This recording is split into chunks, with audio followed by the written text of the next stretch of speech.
Everyone welcome back to my YouTube channel.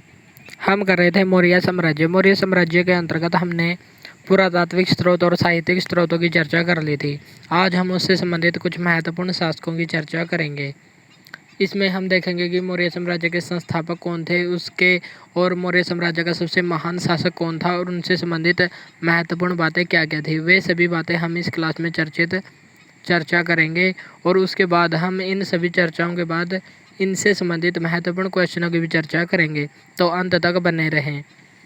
चलिए तो हम शुरू करते हैं आज की क्लास। मौर्य वंश। सबसे पहले हम देखेंगे कि मौर्य वंश के संस्थापक कौन थे। मौर्य वंश के संस्थापक थे चंद्रगुप्त मौर्य, जिनका शासनकाल था 323 ईसा पूर्व से 298 ईसा पूर्व तक। तो मौर्य साम्राज्य के संस्थापक कौन थे? चंद्रगुप्त मौर्य।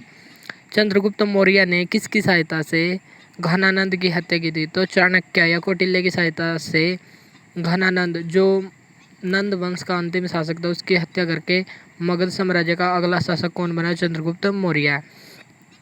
चंद्रगुप्त मौर्य के प्रधानमंत्री का नाम था चाणक्य। तो चाणक्य की सहायता से ही चंद्रगुप्त मौर्य ने घनानंद की हत्या की और मगध का अगला शासक बन गया। चंद्रगुप्त मौर्य का यूनानी नाम क्या है? तो चंद्रगुप्त मौर्य का यूनानी नाम है सेंड्रोकोट्स। ये भी कभी कभी एग्जाम्स में पूछा जाता है कि चंद्रगुप्त का यूनानी नाम क्या है, तो आंसर होगा सेंड्रोकोट्स। प्लूटार्क और जस्टिन के अनुसार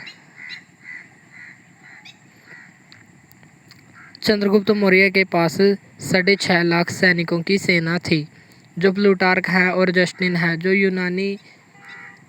यूनानी विद्वान है, उनके अनुसार चंद्रगुप्त मौर्य के पास लगभग 6.5 लाख सैनिक थे।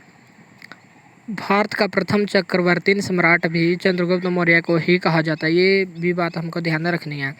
चंद्रगुप्त मौर्य ने सुदर्शन झील का निर्माण करवाया था, जो गुजरात के गिरनार पर्वत पर स्थित है। तो सुदर्शन झील से संबंधित हमें महत्वपूर्ण 3 शासकों के नाम याद रखने हैं। सबसे पहला है चंद्रगुप्त मौर्य, जिसने सुदर्शन झील का निर्माण गुजरात के गिरनार पर्वत पर करवाया था। और उसके बाद सेकंड इम्पोर्टेंट है, इसकी पहली बार मुरम्मत किसने करवाई थी? रुद्रदामन शासक ने करवाई थी, जो शक वंश का सबसे महान शासक था। इसकी जानकारी हमें कहाँ से मिलती है? जूनागढ़ अभिलेख से इसकी जानकारी मिलती है। तो मोस्ट इम्पोर्टेंट क्वेश्चन क्या है कि जो सुदर्शन झील है उसकी मुरम्मत पहली बार किसने करवाई? तो आंसर होगा रुद्रदामन शासक है, जो शक वंश का सबसे महान शासक है। और इसकी जानकारी हमें मिलती है जूनागढ़ अभिलेख। जूनागढ़ अभिलेख की भी एक इम्पोर्टेंट बात है, जूनागढ़ अभिलेख को संस्कृत भाषा का पहला और सबसे लंबा अभिलेख माना जाता है। तो संस्कृत भाषा का सबसे पहला और सबसे लंबा अभिलेख कौन सा है? जूनागढ़ अभिलेख, जिससे हमें सुदर्शन झील के पुनर्निर्माण या मुरम्मत की जानकारी मिलती है। नेक्स्ट इम्पोर्टेंट है हमारा थर्ड, सेकंड बार मुरम्मत किसने करवाई? स्कंदगुप्त ने, और इसकी भी जानकारी हमें जूनागढ़ अभिलेख से मिलती है। तो सुदर्शन झील से संबंधित महत्वपूर्ण 3 शासक कौन कौन से हैं? चंद्रगुप्त मौर्य, इसने इसका निर्माण करवाया, सुदर्शन झील का निर्माण करवाया। और पहली बार मुरम्मत शक वंश के सबसे महान शासक रुद्रदामन ने करवाई, और दूसरी बार मुरम्मत स्कंदगुप्त के द्वारा करवाई गई। और दोनों बार जब मुरम्मत करवाई गई तो उनकी जानकारी हमें कहाँ से मिलती है? जूनागढ़ अभिलेख। जूनागढ़ अभिलेख संस्कृत भाषा का सबसे पहला और सबसे लंबा अभिलेख माना जाता है। ये सभी बातें हमें इनसे संबंधित ध्यान रखनी है। चलिए तो हम चलते नेक्स्ट। चंद्रगुप्त मौर्य के शासनकाल में 305 ईसा पूर्व में सेल्यूकस निकेटर का आक्रमण हुआ। जो चंद्रगुप्त मौर्य का शासनकाल था 323 ईसा पूर्व से 298 ईसा पूर्व, तो इनके बीच जो 305 ईसा पूर्व वर्ष था, इस वर्ष सेल्यूकस निकेटर का चंद्रगुप्त मौर्य पर आक्रमण हुआ और इसमें 3 समझौते या संधियाँ हुई। और ये 3 संधियाँ कौन कौन सी थी? सेल्यूकस निकेटर की पुत्री हेलेना से चंद्रगुप्त मौर्य ने विवाह किया, पहली संधि हुई। मैगस्थनेज को चंद्रगुप्त मौर्य के दरबार में भेजा गया, दूसरी संधि। और इसने चंद्रगुप्त मौर्य को काबुल, कंधार, हेरात और जेड्रोसिया दिए। चंद्रगुप्त मौर्य जब सेल्यूकस निकेटर ने 305 ईसा पूर्व में चंद्रगुप्त मौर्य पर आक्रमण किया तो सेल्यूकस निकेटर हार गया। तो चंद्रगुप्त मौर्य के द्वारा 3 संधि या समझौते किए गए। पहला था जो सेल्यूकस निकेटर की पुत्री थी हेलेना, उसके साथ चंद्रगुप्त मौर्य का विवाह किया गया। मैगस्थनीज एक यूनानी राजदूत था, उसको चंद्रगुप्त मौर्य के दरबार में भेजा गया और दहेज के रूप में काबुल, कंधार, हेरात और जैड्रोसिया चंद्रगुप्त मौर्य को प्रदान किया गया। ये थे 3 समझौते या संधियाँ। चंद्रगुप्त मौर्य ने सेल्यूकस निकेटर को 500 हाथी उपहार में दिए। जब हेलेना के साथ शादी हुई तो सेल्यूकस निकेटर को भी चंद्रगुप्त मौर्य ने 500 हाथी उपहार स्वरूप दिए। चंद्रगुप्त मौर्य और हेलेना जब पति पत्नी बने तो उन्होंने एक पुत्र को जन्म दिया जिसका नाम था जस्टिन। और चंद्रगुप्त मौर्य ने ही प्रथम जैन महासंगीति का आयोजन 300 ईसा पूर्व में पाटलिपुत्र में करवाया था। ये भी हमको ध्यान रखना है। और इसके अध्यक्ष कौन थे? स्थूलभद्र इसके अध्यक्ष थे। और इसी सभा में, इसी संगीति में जैन धर्म 2 भागों में विभाजित हो गया था, श्वेतांबर और दिगंबर। श्वेत प्लस अंबर से मिलकर बना है। श्वेत का मतलब है सफ़ेद, अंबर का मतलब है कपड़े, यानी कि जो सफ़ेद कपड़े पहनते थे वे जैन जो सफ़ेद वस्त्र धारण करते थे उनको कहा गया श्वेतांबर। और दिगंबर दिक प्लस अंबर से मिलकर बना है, जिसका मतलब है दिक का मतलब है दिशाएं और अंबर का मतलब है कपड़े। जो दिशाओं को ही अपने वस्त्र मानते थे उनको कहा गया दिगंबर, यानी कि ये नग्न अवस्था में रहते थे। 298 ईसा पूर्व में संलेखन या संथारा करने के कारण चंद्रगुप्त मौर्य की मृत्यु हुई। तो यह संलेखन या संथारा क्या है? संलेखन या संथारा एक ऐसी पद्धति है जिसमें जैन धर्म के अनुयायी अपना जीवन त्याग करने के लिए खाना पीना छोड़ देते हैं और वे मृत्यु को प्राप्त हो जाते हैं। उनका मानना होता है कि यदि वे खाना पीना छोड़ देंगे तो उनको मुक्ति मिलेगी। तो ऐसी विधि जिसमें वे खाना पीना छोड़ देते हैं और मृत्यु को प्राप्त हो जाते हैं, तो जैन धर्म में ऐसी विधि को क्या कहा जाता है? संलेखन या संथारा पद्धति। 298 ईसा पूर्व में संथारा या संलेखन पद्धति के द्वारा चंद्रगुप्त मौर्य ने अपने प्राण त्याग दिए।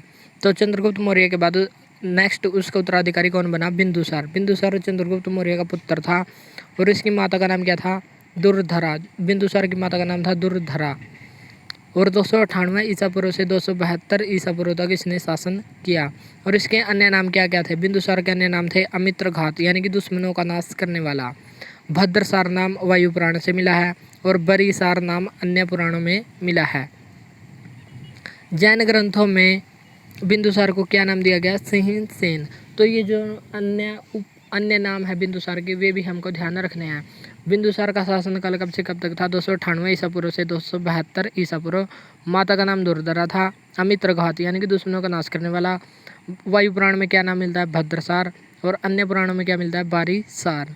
जैन ग्रंथों में मिलता है सिंहसेन। यूनानी लेखों में इसे अमित्रोकोटिज कहा गया है।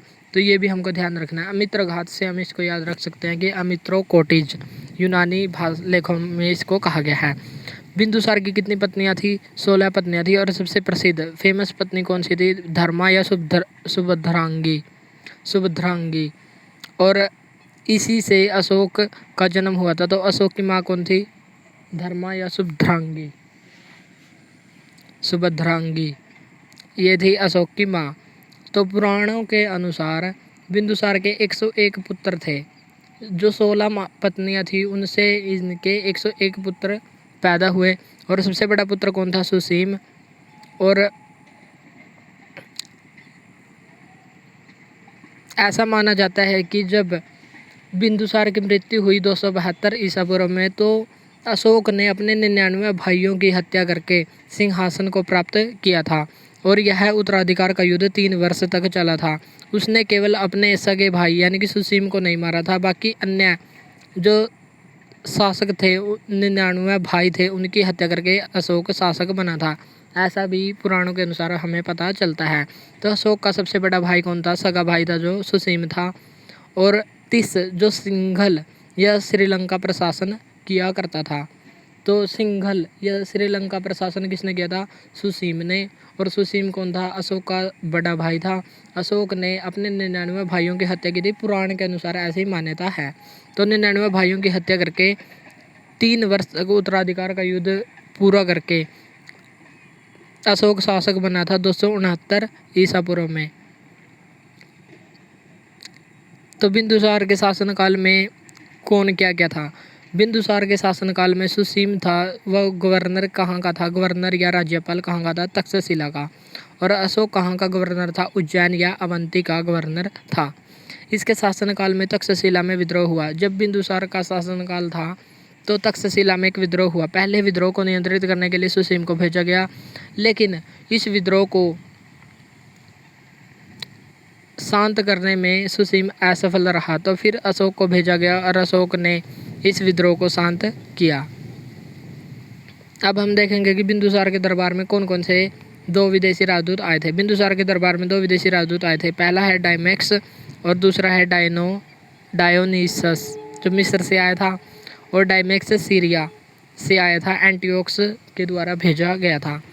तो डायमेक्स से बिंदुसार ने 3 चीज़ें मांगी थी, और वे 3 चीज़ें कौन सी थी, मदिरा, सूखी अंजीर और एक दार्शनिक।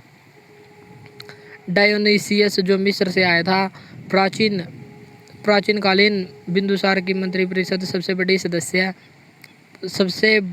बड़ी मंत्रिपरिषद थी, जिसमें 500 सदस्य थे, और उसके अध्यक्ष कौन थे, खल्लाटक इसके अध्यक्ष होते थे। ये भी हमको ध्यान में रखना है। तो जो विदेशी राजदूत आए थे 2, वे कौन कौन से थे, डायोनिसियस और डायमेक्स। ये 2 विदेशी राजदूत आए थे। डायोनिसियस मिस्र से आया था और डायमेक्स सीरिया से आया था। ये बातें हमको ध्यान रखनी है। और बिंदुसार की मंत्रिपरिषद सबसे बड़ी होती थी, जिसमें 500 सदस्य होते थे, और इसके अध्यक्ष होते थे खल्लाटक, इसके अध्यक्ष होते थे। आज हमने किया मौर्य वंश से संबंधित चंद्रगुप्त मौर्य और बिंदुसार से संबंधित महत्वपूर्ण बातें। इसमें हमने अशोक के उत्तराधिकार के युद्ध को भी देखा। अब हम इनसे संबंधित महत्वपूर्ण क्वेश्चनों की चर्चा करते हैं, जो परीक्षाओं में बार बार पूछे जाते हैं। मौर्य वंश के संस्थापक कौन थे? मौर्य वंश के संस्थापक थे चंद्रगुप्त मौर्य, और उनका शासनकाल कब से कब तक था, 323 ईसा पूर्व से 298 ईसा पूर्व तक। चंद्रगुप्त मौर्य का यूनानी नाम क्या था? ये भी इम्पोर्टेंट है। इसका नाम था सेंड्रोकोट्स। भारत का पहला चक्रवर्ती सम्राट कौन था? चंद्रगुप्त मौर्य। सुदर्शन झील का निर्माण गुजरात के गिरनार पर्वत पर किसने करवाया था? चंद्रगुप्त मौर्य ने। और इससे संबंधित 3 महत्वपूर्ण शासक कौन कौन से हैं? पहला तो निर्माण करवाया किसने? चंद्रगुप्त मौर्य ने। पहली बार मरम्मत किसने करवाई? रुद्रदामन शासक ने, जो शक वंश का सबसे महान शासक था। दूसरी बार मरम्मत किसने करवाई? स्कंदगुप्त ने, जिसकी जानकारी हमें जूनागढ़ अभिलेख से मिलती है। तो दोनों की जानकारी हमें जूनागढ़ अभिलेख से मिलती है। नेक्स्ट क्वेश्चन है हमारा, चंद्रगुप्त मौर्य के काल में सेल्यूकस निकेटर का आक्रमण कब हुआ था? 305 ईसा पूर्व में इसका आक्रमण हुआ था, और इसके तहत 3 संधि या समझौते हुए थे। वे कौन कौन से थे? आप कमेंट बॉक्स में बताना। पहली जैन संगीति का आयोजन कब हुआ था? 300 ईसा पूर्व में, और इस समय शासक कौन थे? चंद्रगुप्त मौर्य, और इसके अध्यक्ष कौन थे? स्थूलभद्र। इस समय जो जैन धर्म था 2 भागों में विभाजित हो गया था। तो वे 2 भाग कौन कौन से थे? श्वेतांबर और दिगंबर।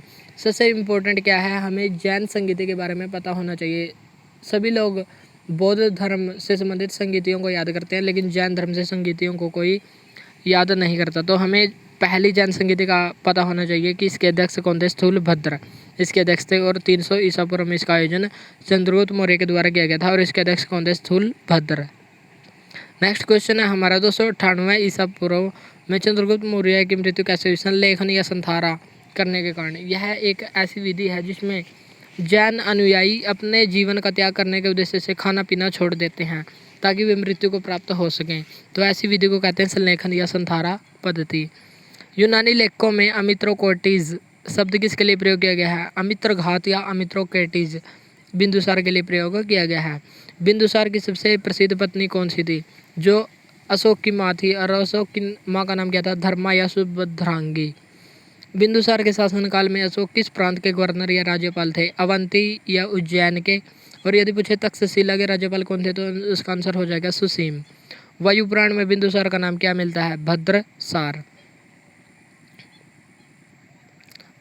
अब हमको वे क्वेश्चन देखने हैं जिनका आंसर आपको कमेंट बॉक्स में देना है। तो हमारा आज का फर्स्ट क्वेश्चन है, जिसका आंसर आपको कमेंट बॉक्स में देना है।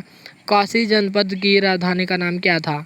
ये हो गया पहला क्वेश्चन। और दूसरा क्वेश्चन है, ऋग्वेद में विदथ जो सबसे महत्वपूर्ण संस्था मानी जाती थी, इस शब्द का प्रयोग कितनी बार हुआ है? ये 2 क्वेश्चन का आंसर आपको कमेंट बॉक्स में बताना है। ये थी हमारी आज की क्लास। अगर क्लास अच्छी लगी हो तो इसको लाइक करें, शेयर करें। आज के लिए इतना ही, मिलते हैं नेक्स्ट वीडियो में। Thanks for watching this video.